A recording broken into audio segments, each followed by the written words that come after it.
On November 16th, 2005, DC Comics released issue number 1 of All-Star Superman, penned by comic book industry legend Grant Morrison, with art by Frank Quitely. All-Star Superman was a story created with a very specific purpose. Grant Morrison wanted to tell a story that embodied the qualities of heart, whimsy, and insurmountable optimism that fans had come to expect from the Man of Steel. And because this book was published under the All-Star line of comics, it meant that Grant Morrison had complete creative control to enact their vision. You see, the All-Star imprint was an experiment done by DC in 2005 to 2008 that aimed to allow authors to write stories about popular characters outside of DC's mainline continuity. In other words, All-Star Superman by Grant Morrison is a story that exists in its own universe. It can be read and understood by DC comic veterans or new readers alike. There are only two titles that exist in the All-Star imprint. First is Grant Morrison's All-Star Superman, and second is All-Star Batman and Robin by Frank Miller. All-Star Batman and Robin by Frank Miller is a very divisive book, to say the least. It's not liked by a lot of fans, but that's a story for a different time. However, All-Star Superman has been widely praised by fans and critics alike as one of the definitive Superman stories. Even James Gunn has cited this movie as a major source of inspiration for his DC Superman project debut. And when analyzing this book, you can tell why it fosters so much discourse. There's an infinite number of things to dissect and deconstruct. Off the bat, you have Frank Quitely's subtle yet transformative artwork. Art that never fails to capture the brevity of action set pieces alongside the massive scope of Superman's sci-fi oriented backdrops. Yet, despite how massive the artwork feels, it simultaneously delivers on minuscule details like the hunchback posture and oafish expression of Clark Kent that makes citizens of Metropolis never fail to second guess that Superman and Clark Kent are two separate people entirely. From a writing perspective, you can analyze how Morrison uses each issue to tell a story of the week, replicating the nostalgic simplicity of Golden Age comics. Yet, within their 12-issue narrative, each chapter dives deeper into exploring themes of humanity, further stripping back the soul of our hero, which then forces the audience to truly grapple with the fact that humanity is about more than where you live or what you were born as. Because despite being an alien, Superman is just as human as any of us. And in this video, I want to focus on that specific idea. So join me in this video as we take a look at All-Star Superman and understanding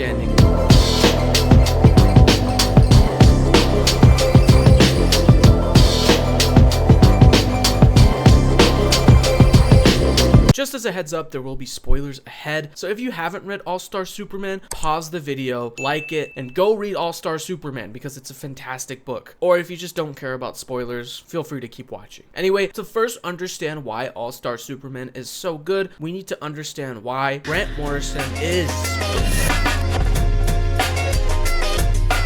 There's a story Grant Morrison tells in an interview in which Grant Morrison and Mark Waid describe where Morrison got the inspiration for the All-Star Superman cover. Take a look. Just as I was coming up with All-Star Superman, my father died, and my beloved cats that I'd had for 18 years both died as well, so it was big, like real life kind of emotional traumas were going on in my life. And we're talking about going, how do we do this Superman stuff? It's just really, you know, it's so big, it's so hard, how do we get this? And suddenly we looked up and there's this guy walking across the tracks in a Superman costume. We've got to talk to this guy. This is the shamanic moment. This is the message from the universe. And he was sitting there, posed much like on the cover of All-Star Superman #1, just sort of one leg up casually, just sitting there on a rock. It was just the cape was kind of draped and it was just like really relaxed. Look at this guy. And I'd always thought of Superman as being posed and being constantly stiff and kind of statuesque. And to see the way the cape was draped and the way he just had one knee up and he was kind of leaning on it. And Grant just started asking him questions about what it's like to be Superman. And the guy, in character, completely in character, just had a conversation. So I would say to him, so how do you feel about Batman? And he'd think for a bit and goes, well, you know, Batman doesn't really see the light in people like I do. And he would be really serious then about how do you feel about Lois Lane? And he would talk about his relationship with Lois. I'm just sitting there noting stuff down. And so I always tend to see that as a kind of shamanic vision of Superman that came at exactly the right time. What makes this interview particularly resonant to me is Morrison's fanboyish and fantastical obsession with the world. Not to state the obvious, but superheroes aren't real. Grant Morrison knows this. For decades, they've been writing fictional stories about superheroes saving the world. Yet despite Morrison's overindulgence in the medium, despite how Morrison's art has turned less into a passion project and more of a commodity as time progresses, despite the incessant hate Morrison may get from comic book fans, despite the fact that Morrison recently lost their father, and despite all the other negativity in between, Morrison goes to a park and sees a guy dressed as Superman and still gets lost in a state of whimsical juvenile wonder. And it's that exact mentality that makes Morrison one of the perfect people to write a Superman story. When we see Superman embrace a stranger, and we see Superman not trying to tear down that stranger's fantasy, but instead try to find the compassion and empathy in that stranger's worldview, that's more than just Superman, that's also Grant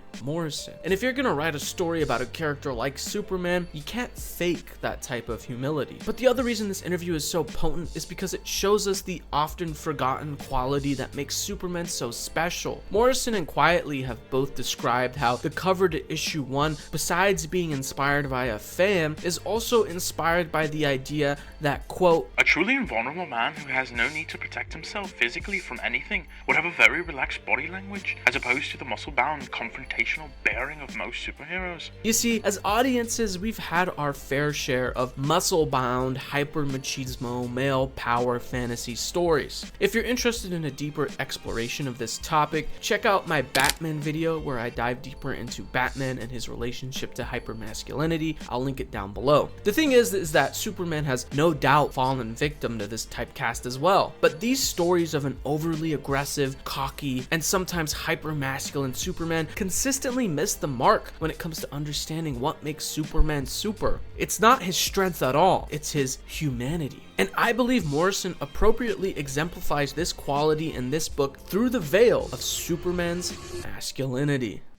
As a concept, masculinity is a profoundly robust point of discussion. The idea of what it means to be masculine is completely contingent on what your worldview is. Some view masculinity as power. For them, to be masculine means to navigate the world with stoicism, dominance, and self-determinism, while others may view masculinity as someone with compassion. To them, a masculine presence is one that's confident in themselves while also having empathy for others. Point being, I'm no expert, and I'm not here to provide you with a comprehensive answer on what the socially constructed notion of masculinity is supposed to be. But what I do know is that within a lot of different connotative views of masculinity, strength is a characteristic that many people view as intrinsically masculine. And what is Superman if not the pinnacle of strength? Faster than a speeding bullet, more powerful than a locomotive, Superman is someone who cannot be stopped, even by the strongest, most masculine human alive. Yet, as Clark Kent, he's a bumbling buffoon. He trips over carpet rugs. He stumbles through every hallway he enters. He clumsily drops, spills, and accidentally damages things. And because of that, he's constantly emasculated by those around him. The contrast between Superman's strength and Clark Kent's tomfoolery is so stark that even Lois Lane, Superman's girlfriend, has a difficult time believing the Man of Steel is actually just measly old Clark Kent. It's such a funny trope, and Morrison plays around with this dichotomy in some really tongue-in-cheek ways, paving the way for some truly hilarious moments. However, these moments exist as more than just comedy beats. They also serve as a poignant reminder that highlights how masculinity comes in the form of not just physical strength, but also mental strength through the form of restraint. And one of the perfect examples of this can be found in issue number 5, The Gospel According to Lex Luthor.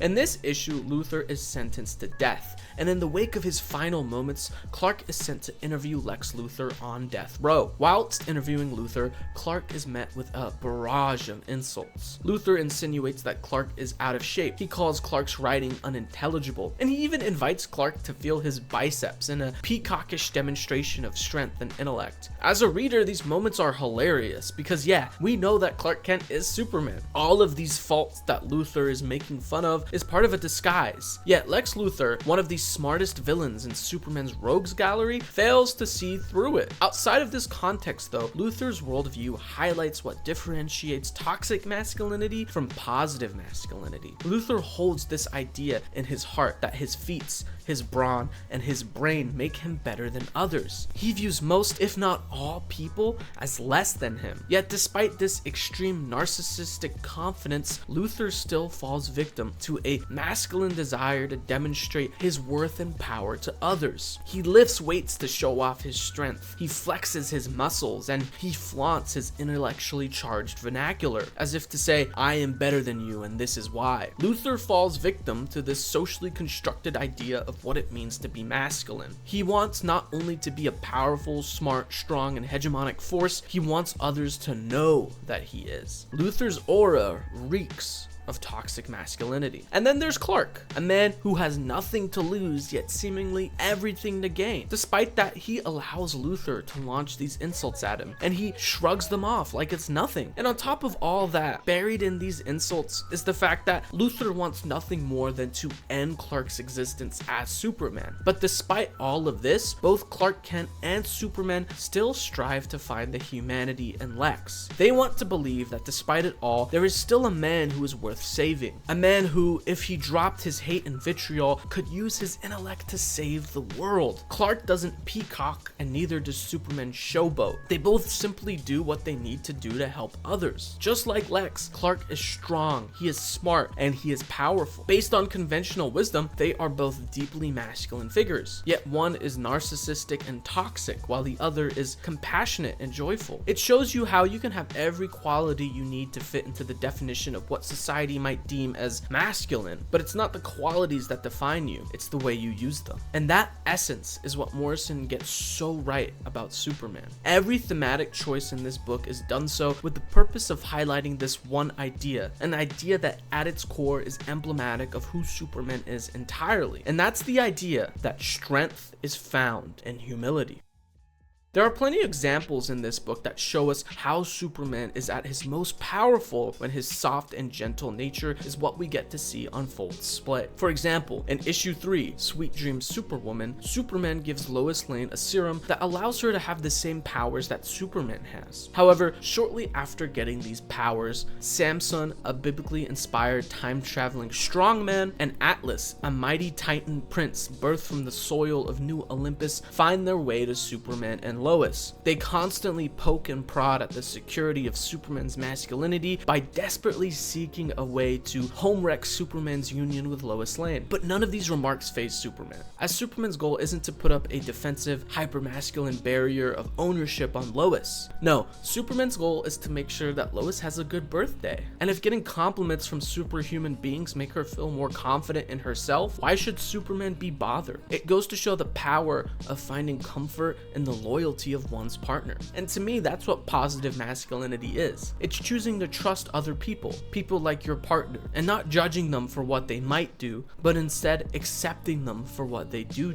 In other words, a masculine relationship is about trusting your partner and not worrying about her being surrounded by big, burly, macho men. Because you know, no matter what she does, you acting overtly protective isn't going to change anything. It's just going to cause more harm and insecurity. Once again, going to show that strength isn't found in outward shows of power. Instead, strength is found in humility and restraint. However, one of the strongest examples of this more soft and gentle style of masculinity that is so crucial to the character of Superman can be found in the final issue, issue 12, Superman in Excelsius. In comic book fashion, this book ends with a big comic booky brawl between Superman and Lex Luthor, after Luthor gains access to Superman's powers through a serum he created. However, when Luthor gets access to Superman's powers, it doesn't just come with super strength and flight. Lex is also able to see the world the exact way Superman sees it. Morrison implies that when looking at the world through Superman's eyes, Luthor sees the world as an interconnected machine that pushes humanity along in a singular direction, a direction that comes not at the expense of one person, but at the cost of everyone. And in that moment, Luthor finally sees why Superman does what he does. It's because everyone in the world is connected as one. As Lex says, "It's all just us,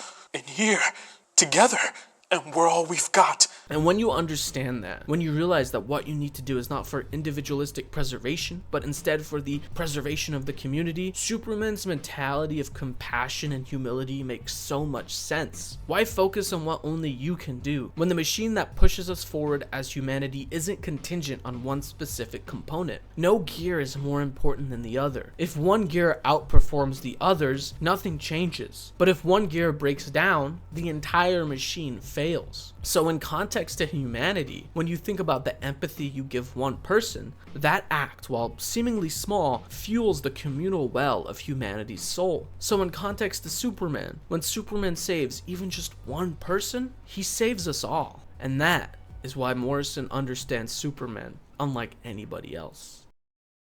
Anyway, that's the video. Hope you guys have enjoyed. Huge shout out to the homie David, aka Dose Comics, for making a brief appearance. Check out his channel, he makes great stuff. I'll link him down below. Also, if you're in the United States and you're looking to buy collected edition comic books, make sure to check out the channel sponsor, Organic Price Books. They're a website where you can get collected edition comic books for up to 50% discounts. You can get some really great Superman stories on there, and you can use my code YUHU on checkout to save even more money. If you guys like this video, please like and subscribe. It means the world to me. Drop a comment down below what you like the most about it. And as always, hope you guys have enjoyed. Thanks for watching.